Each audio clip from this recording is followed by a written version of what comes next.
Disse Deus ao Protágoras: Protágoras, não é bom que o homem esteja só. Vou fazer-te Giovana, para que seja para você uma ajudadora idônea. A congregação pode se assentar. Hoje todos nós vamos ter a grata oportunidade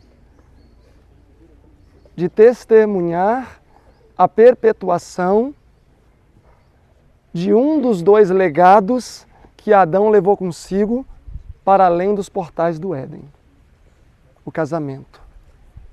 A outra instituição de igual importância foi o sábado.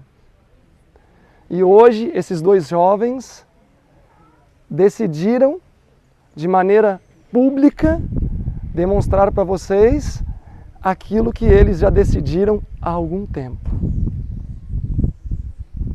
E eu gostaria de dirigir algumas palavras das Escrituras Sagradas que será de proveito para todos, mas mais especialmente a eles. Pois agora eles vão ter a oportunidade de somatizar o seu potencial na causa do Evangelho. Pois esta é a finalidade do casamento. O casamento não é para que eu tenha felicidade ou para que a mulher tenha felicidade, prazer. Não é somente isso. São coisas inerentes. Mas o principal motivo do casamento é que Deus pretende com isso somatizar o potencial do casal. E eu gostaria de dirigir palavras que possam ser específicas ao Protágoras e também a Giovana e depois para os dois. Quando o Senhor viu que existia uma necessidade, Adão não estava envolvido na atuação de Deus em suprir a sua necessidade. Deus disse que Adão deveria ter uma esposa a fim de que ele pudesse produzir mais. Mas com este privilégio de Deus poder escolher uma companheira para o homem, vem a responsabilidade. Porque Eva foi retirada das costelas de Protágoras, demonstrando que ela deve se tornar parte inerente dele. Pois as Escrituras nos informam, em Gênesis capítulo 2, no verso 24, portanto, deixará o homem o seu pai e a sua mãe, e apegar-se-á a sua mulher, e serão ambos, Giovana e Protágoras, uma só carne. Infelizmente, muitos relacionamentos não têm sido uma só carne. E isso não se deve ao fato, talvez, de que Deus não tenha dirigido. Mas pode ser que as escolhas depois do casamento não foram as melhores. Quando a Bíblia diz que serão dois em uma só carne, a Bíblia está expressando a ideia de que deve existir no casal, dentro de um casamento, uma fusão de duas entidades separadas, ultrapassando os limites da física, fundirem-se em um só corpo. A palavra uma aqui é a palavra errad. E a palavra errad quer dizer a fusão de dois elementos, tornando-se um único elemento. O que eu tenho aqui na minha mão? Um copo de vidro. Mas se eu olhar mais de perto, na verdade eu vou chegar à conclusão que não é um copo de vidro, mas é sim a fusão de dois elementos, areia e cola. Então, toda vez que você olhar, Giovana, para um copo na sua casa, vai ser a ilustração mais prática que você vai poder ter desta decisão que está sendo consumada hoje. Que vocês precisam chegar a ser como marido e mulher indivisíveis, a ponto de uma pessoa olhar para vocês tal qual olhamos para o copo e só vemos um elemento. Infelizmente, muitos casamentos não têm participado desta plenitude de o homem e a mulher fundirem-se em um só elemento espiritual. E na verdade a cola que une os fragmentos da areia é o próprio Cristo. Por isso ele tem que compor esse triângulo dentro do casamento. Cristo, o homem, a mulher. Desta maneira forma-se um círculo perfeito. Mas o fato, Protágoras, de Deus ter te colocado para dormir e ter retirado parte das suas costelas para lhe fazer uma esposa, para lhe ser uma ajudadora, traz sobre você uma responsabilidade. A mesma responsabilidade que Cristo tem para conosco, a sua igreja, você deve ter agora para com sua esposa. Quando Eva transgrediu a lei de Deus, e a irmã White fala que depois ela induziu o homem à queda, era necessário então acertar as contas. E Deus chamou quem para o acerto de contas? Deus disse assim: Adão, onde você está? No acerto de contas, Deus não cobrou a parte primária da transgressão, mas cobrou a parte responsável. Então, espiritualmente, meus irmãos, dentro do lar, o homem deve ser o legislador espiritual. Ele tem por obrigação santificar a esposa e santificar também os filhos. Ele tem que ser, ele não pode se permitir ter desequilíbrio doutrinário, porque ele pode induzir a sua família junto consigo nesse desequilíbrio. É por isso que as Escrituras nos informam, no livro de Tito, capítulo 1 e o 2, falando sobre a responsabilidade do homem, que ele precisa ser cristalino e transparente naquilo que ele ministra para a sua família. E a responsabilidade que recai sobre o homem é tão grande que quando Deus olha para a terra, ele vê a pessoa do homem, o representante da família. Assim como quando Deus olha para a sua igreja, ele vê quem à nossa frente, intercedendo por nós? Cristo. Em Gênesis 5, no capítulo 1, diz assim: Este é o livro das gerações de Adão. No dia em que Deus o criou, homem e mulher os criou, a semelhança de Deus o fez. Verso 2. Homem e mulher os criou e os abençoou e chamou o seu nome Adão no dia em que eles foram criados. De hoje em diante, Protágoras, quando Deus olhar para o seu lar, ele precisa ver Cristo. Ele não vai enxergar mais a Giovana, ele vai enxergar o responsável por ela. E você está assumindo publicamente hoje a responsabilidade de ser Cristo na vida dela. Porque quando Deus olha, ele vê Adão. Ele vê Adão. Por isso que o privilégio, como diz as Escrituras, de ser o cabeça do lar, vem com um fardo demasiado pesado. Pois ele é o responsável pelo andamento espiritual do lar. Mas, como esposa, Giovana, a Bíblia diz que a mulher sábia é aquela que edifica o lar. E você vai ter que aprender a conhecer-se a si mesma como um símbolo da igreja, segundo Efésios 5, e também a conhecer o seu líder espiritual, o Protágoras, para que você venha cumprir verdadeiramente na sua vida aquilo que as Escrituras diz, que a mulher precisa ser uma ajudadora. O homem pode cometer alguma falha, não deveria, mas pode. E aí é que é necessário entrar a sabedoria da mulher. quando o homem comete uma falha, a mulher não deve apontar a falha do homem ou usar aquele fracasso como uma arma para feri-lo. A mulher precisa ter a atitude de Abigail. Olhem comigo aí o livro de 1 Samuel,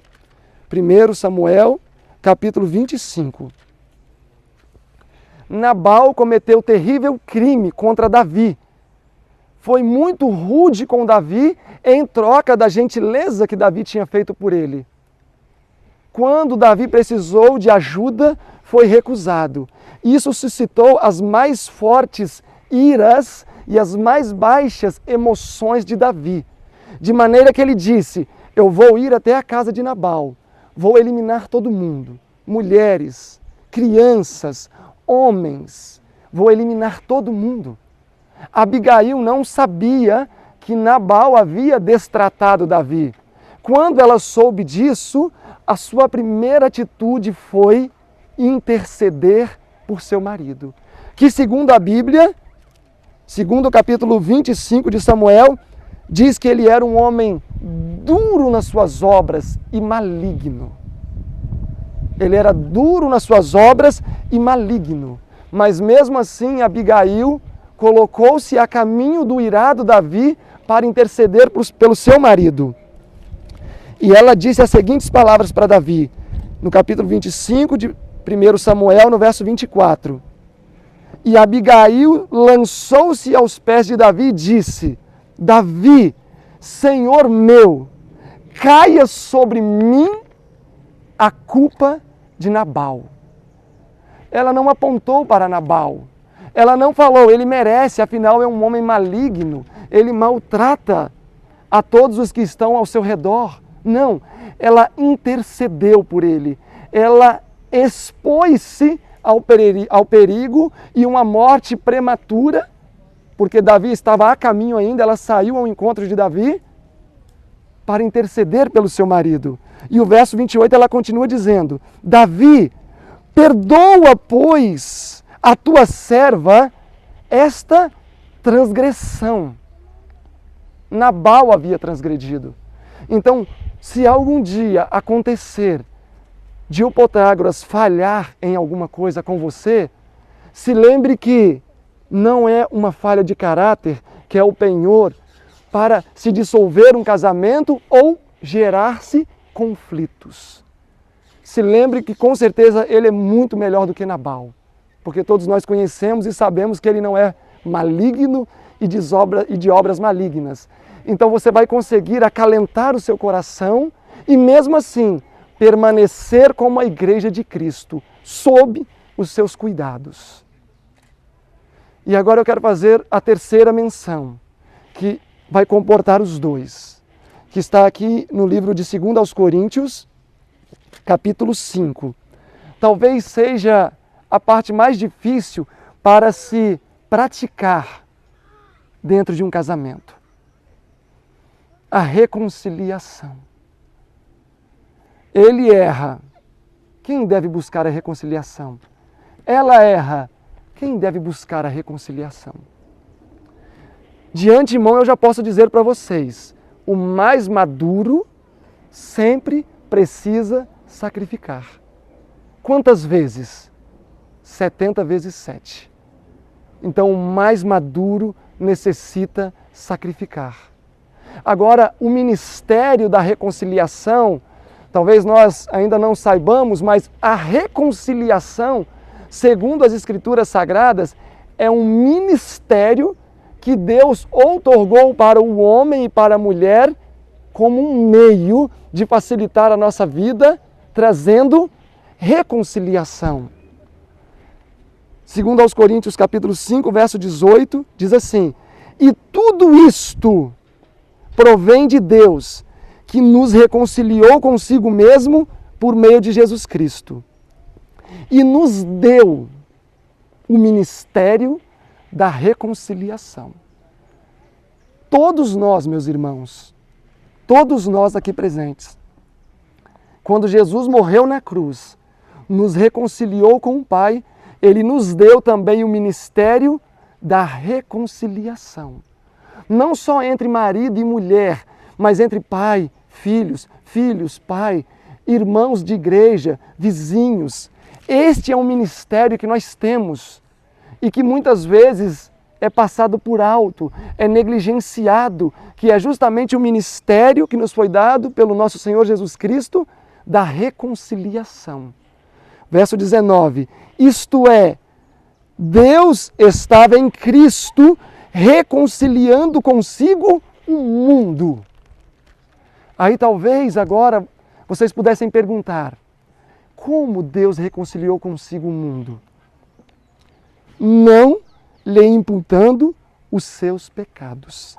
Antes, pôs neles a palavra da reconciliação. De que maneira, então, vocês podem reconciliar-se diante de um problema? Não imputando o pecado na vida um do outro.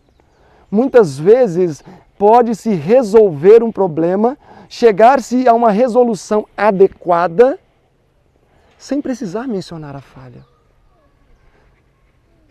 A Bíblia diz que nós precisamos ser pessoas destituídas do falar humano. E muitas vezes, quando vamos resolver algum problema, a nossa língua corre o risco de transformar-se em uma espada de 2 gumes. Não a Bíblia Sagrada, mas uma espada que vai ser utilizada para ferir. Então, Giovana, se vocês algum dia tiverem que conversar sobre algum problema, não eleve a paciência do Protágoras ao máximo. Não eleve. A irmã White fala que o casamento é um campo fértil para o desenvolvimento do caráter. Justamente porque no casamento são pessoas diferentes, gera-se ideias diferentes. E isso muitas vezes pode gerar um conflito. Então você sempre deve pedir a Deus para que Ele te dê santos argumentos. Porque o homem é mais orgulhoso do que a mulher. Para que as suas palavras possam ser bálsamo no ouvido dele.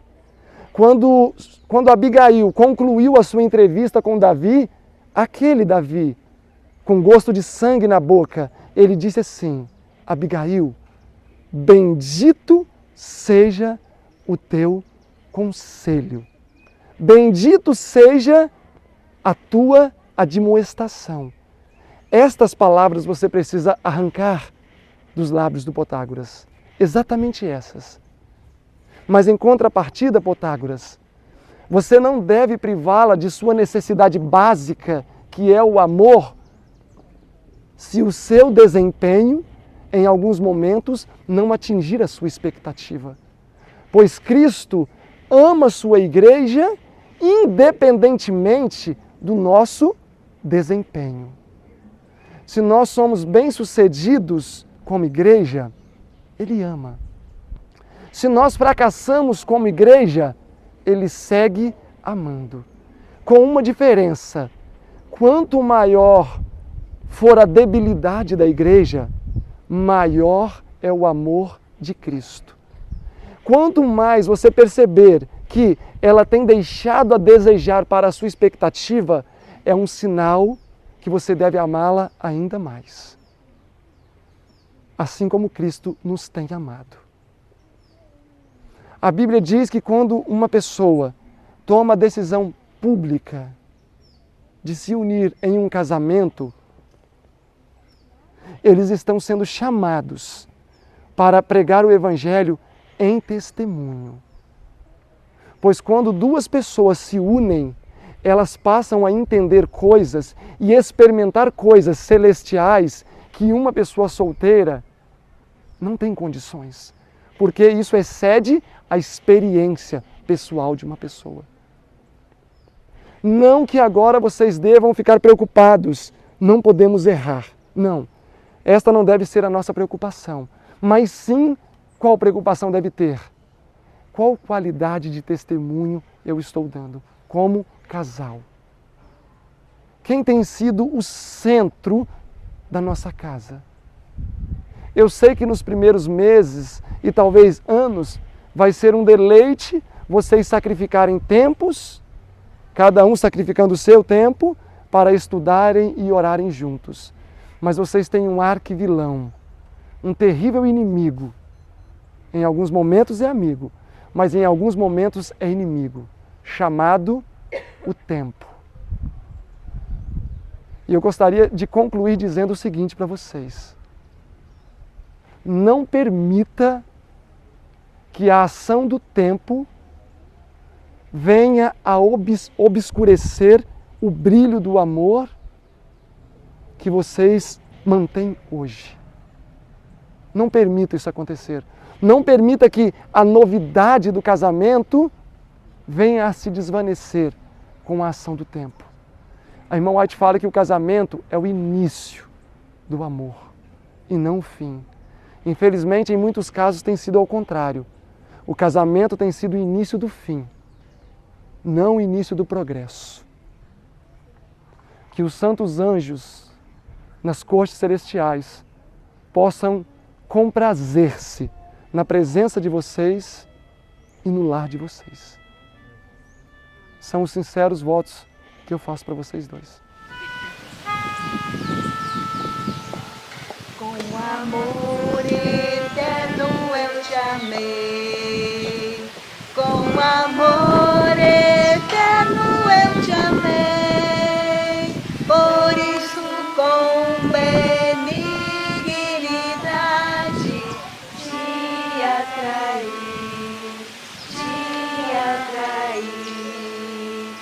com amor eterno eu te amei, com amor eterno eu te amei, por isso com benignidade te atraí,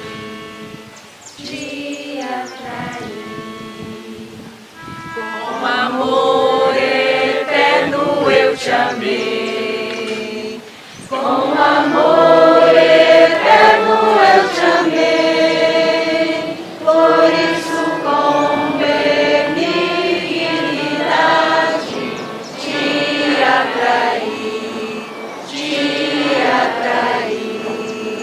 Agora nós teremos um solene momento, onde o Protágoras e a Giovânia, perante o céu, em oração, vão fazer os seus votos um para o outro. Nós vamos nos ajoelhar aqui e eu convido que a igreja fique em atitude de reverência.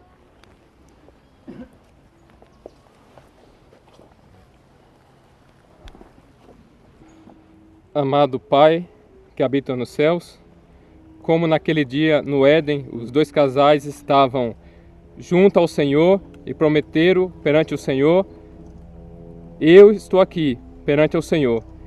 Eu, Protágoras Milha Santos de Oliveira, recebo Giovânia Fernandes Pereira como minha legítima esposa. E eu prometo, Senhor, ser fiel a ela na alegria ou na tristeza, na saúde ou na doença, na riqueza ou na pobreza, por todos os dias das nossas vidas.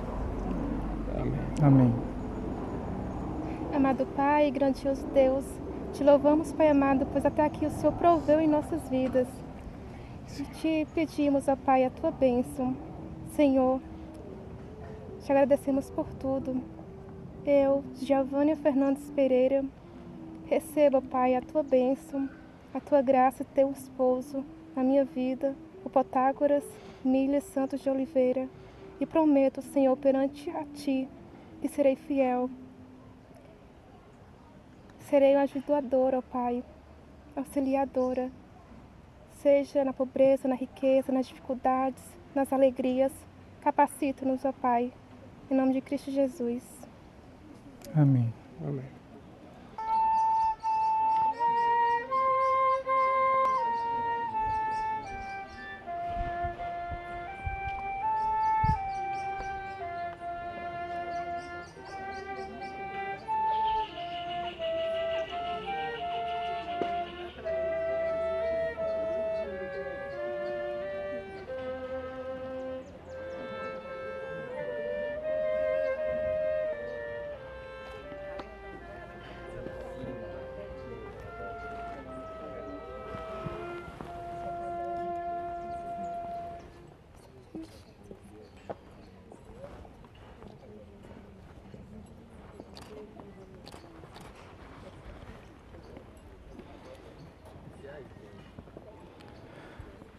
Convido mais uma vez os irmãos a ficarem em atitude de reverência para proclamarmos uma bênção sobre essas alianças.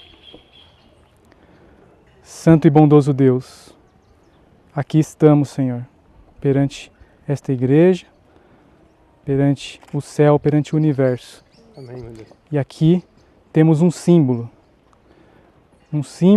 que representa a união entre Protágoras e a Giovânia. Amém, meu Deus. Senhor, queremos implorar, rogar a sua bênção sobre este casal.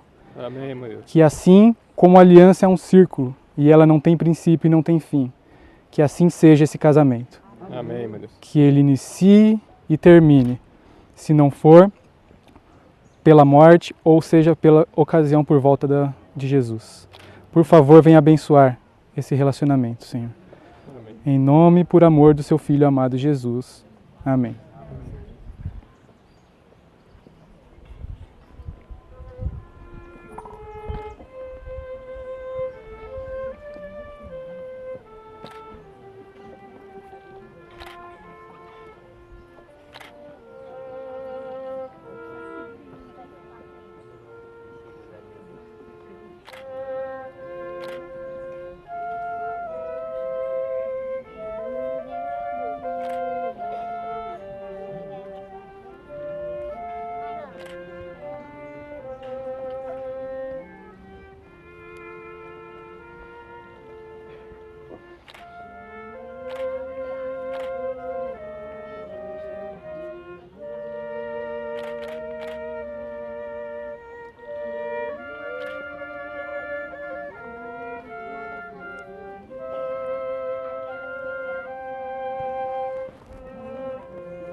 Senhor Deus, santo, santo, santo, seja o seu nome em todo o universo. Amém. Estamos aqui, Senhor.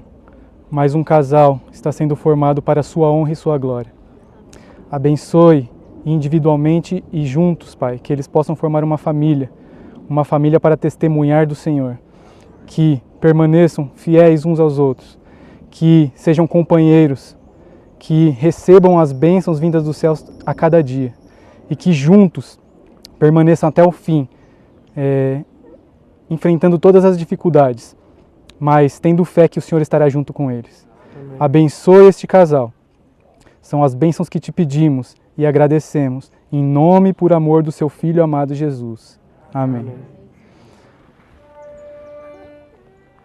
E agora eu quero apresentar a todos o mais novo casal, Protágoras e Giovânia. Pode beijar a noiva.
Protágoras, Giovânia, o Senhor te abençoe e te guarde.